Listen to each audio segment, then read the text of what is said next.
পাইনি। মানে অনেকের যোগাযোগ তো করতে, হ্যাঁ অনেক যোগাযোগ করতে। এই দিকগুলো কেমন লাগছে আপনার কাছে? এই দিক থেকে মানে অনেক ভালো লাগছে। সাহস পাচ্ছেন? হ্যাঁ সাহস বাঁচার আশা পাচ্ছেন? বাঁচার আশা পাচ্ছি। যে কেউ কিছু দেখ আর না দেখে একটু খোঁজ খবর নিচ্ছি। হ্যাঁ কেউ কিছু দেখ না দেখে একটু খোঁজ খবর জান নাই আমার দেন আর আমার মেয়েদের খোঁজ খবর নেই দেয়। আপনার অনুভূতির কথাগুলো বলুন। এই প্রোগ্রামে এসে আসলে আপনার কেমন অভিজ্ঞতা হয়েছে বা কি আপনি সাহস পেয়েছেন কি না এই বিষয়ে? হ্যাঁ সাহস পেয়েছি, মানে ক্যামেরার সামনে আসি অনেক সাহস পেয়েছি। কথা তো বলতে পারি না, তাও সাহস করে করে অনেক কথা বলছিলাম। যাক মনে মনে আল্লাহরও ডাকতে আছি যেন আল্লাহ যেন একটু সাহস দেয়, মানে মনের ভিতরে একটু সাহস এসেছিল, তাই তুই এক কথা বলতে পারি। যদি এই প্রোগ্রাম দেখে কোনো প্রবাসী ভাই আপনার দায়িত্ব নিতে চায়, আপনি কি যাবেন? হ্যাঁ যাব। সত্যি বলছেন? জি যাব। সবকিছু ফেলে চলে যাবেন? হ্যাঁ যাব, যেন আমার মেয়েদেরকেও নেই আমারও নেই, সন্তানদেরকে নিয়ে চলে যাবেন? জি। আচ্ছা, যদি আপনার পুরনো ঘর থেকে কোনো নিতে চায় আবার নতুন করে, তাহলে কি যাবেন সেখানে? না যাব না। সেখানে আর যাবেন না? জি না। কেন যাবেন না?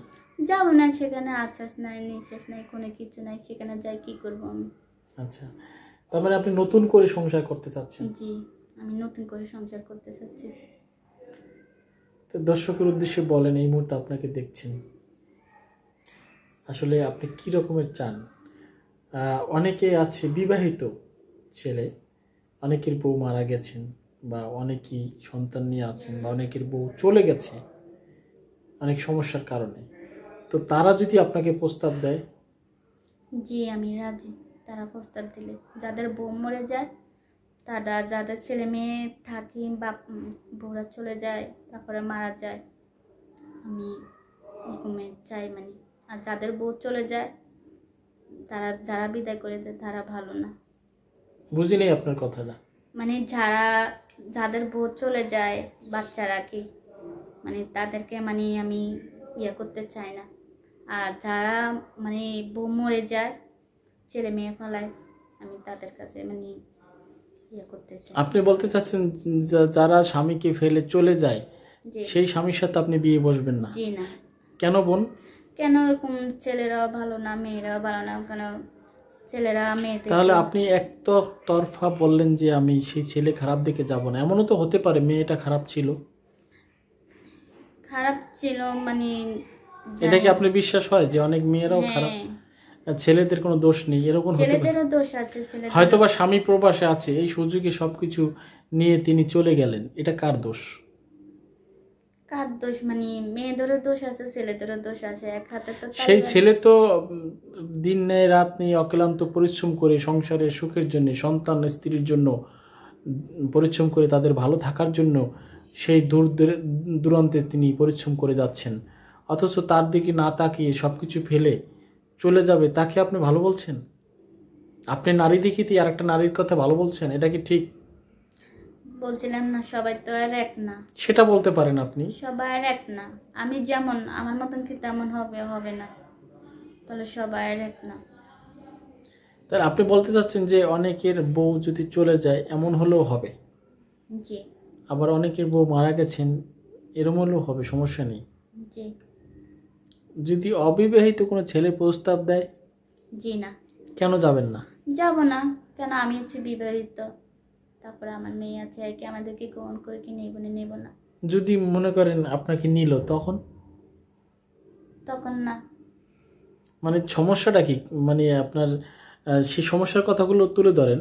তারা তো আমাকে ভালোবাসবে না, তারা দুদিনের ভালোবাসবে তারপরে চলে যাবে, তাহলে আর আমি বিয়ে বসে লাভ কি? দুদিনকার ভালোবাসার থাকে আমার লাভ আছে না? দুদিন আমার ভালোবাসা, তারপর দুদিন পরে আমার রাখে চলে যাব, তো আমার এই একই কপাল। আগে যে কষ্ট পাইতাম এখনও সেই কষ্ট পাইব, আমার বিয়ে বইয়ার লাভ নেই এই ছেলের সাথে, ছেলের সাথে।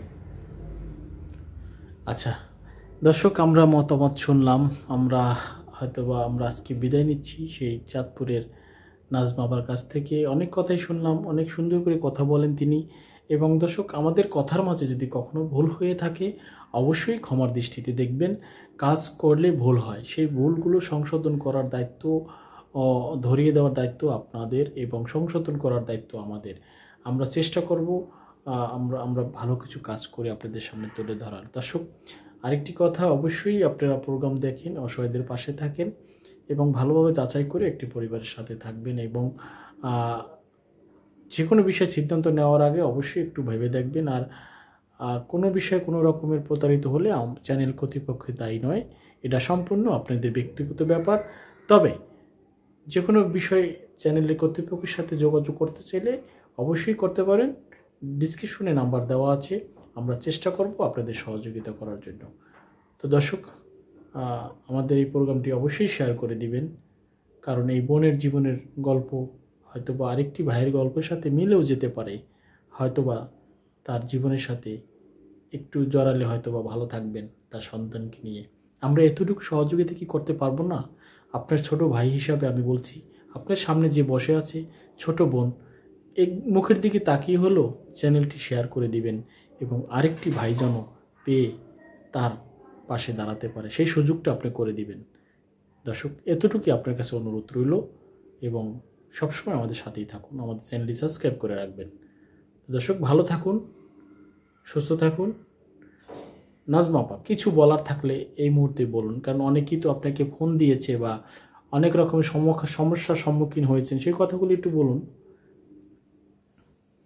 হ্যাঁ, মানে কি বলবো আর, আমি সবসময় চাই আপনারা যেন আমার পাশে থাকেন, আমার ইয়ের নিন্দে থাকেন দেন সবসময়। আর যোগাযোগ তো